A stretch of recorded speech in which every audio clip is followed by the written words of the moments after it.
খেয়েছি নাকি? রাজন মিনা খেয়েছে। আমার মুখের উপরে কথা জানি না মা। ওই বোনে মাকে গিয়ে বসে আছি, এবার আমার পেছনে লেগেছি। মা তুমি বাবুকে ওইভাবে মারছো কেন? উপরে উপরে দরে উঠলে উঠছে। মা বুবু দেখে এভাবে মারছো কেন? কে তোর বুবু? বুবু না শত্রু? আয় আমার সাথে। যদি আমাদের মা বেঁচে থাকতো তাহলে আমাদেরকে এত কষ্ট করতে হতো না। মা তুমি কোথায় আছো? তুমি কি আমাদের কষ্ট দেখতে পাচ্ছ না? কাঁদিস নি মিনা, চো বাড়ি চো, দেরি হলে আবার আমাদেরকে মারবে। ঠিক আছে চলো।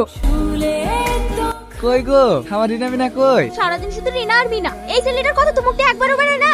রিনা মিনার কথা বলে তুমি এরকম করো কেন বলো তো? মা মরা মেয়ে, সবসময় তুমি যদি ওদেরকে এভাবে জ্বালাতন করো ওরা কিভাবে বাঁচবে বলো তো? জ্বালাতন করি? এত ভালোবাসার পরে তাও কোনো নাম নাই। এই শোনো, তোমাকে আমি বলে দিলাম, এই বাড়িতে হয় ওরা থাকবে তাহলে আমি থাকবো। তোমরা বাপ মেয়ে মিলে জ্বালা দিছো, আমার বিষ খেয়ে মরা ছাড়া উপায় নাই। মা তোমার তো ভালোই, তুমি তো খালি বুবুকে বকর মারো। এই তো চুপ কর, কত বড় মুখ নাই তত বড় কথা। কি রে তোরা ঘাস আনতে গেছিলি? ঘাস আনতে কিছু তো কি হয়েছে? সোনা তোর ভয় হয়ে গেছে নাকি? ঠিক আছে বুড়ি, তোরা হাত মুখ ধুয়ে আয়। কি রে আজ এখানে একা একা বসে কি করছে? মাঠে ঘাটে যাবি না নাকি? না রে কিছু ভালো লাগছে না, মনের অবস্থাটাও ভালো নয়। কেন কি হয়েছে? সে কথা শুনিস নি ভাই, বাড়িতে বিশাল অশান্তি, মেয়ে দুটোকে মেরে ধরে এক করে, ঠিক মতো খেতেও দেয় না। আমি কি করবো বলতো? তোর বোঝা মেয়ে দুটোর উপর অত্যাচার করে, আমার মতো লোক হইলে না ঠেঙে বাড়ি থেকে বের করে দিত। আমার আর কিছু করার নাই রে ভাই। কেন কি হয়েছে? আমার যা 2-4 বিঘে জমি ছিল সব রাজুর মার নামে লিখে দিচ্ছি, বিশাল মেয়ে দুটো খেলে ভালোভাবে থাকবে, কিন্তু তা না। তাহলে আর কি করবি বল? মেয়ে দুটোর কপালে যা আছে তাই হবে, ওইসব আর মন খারাপ করিস নি।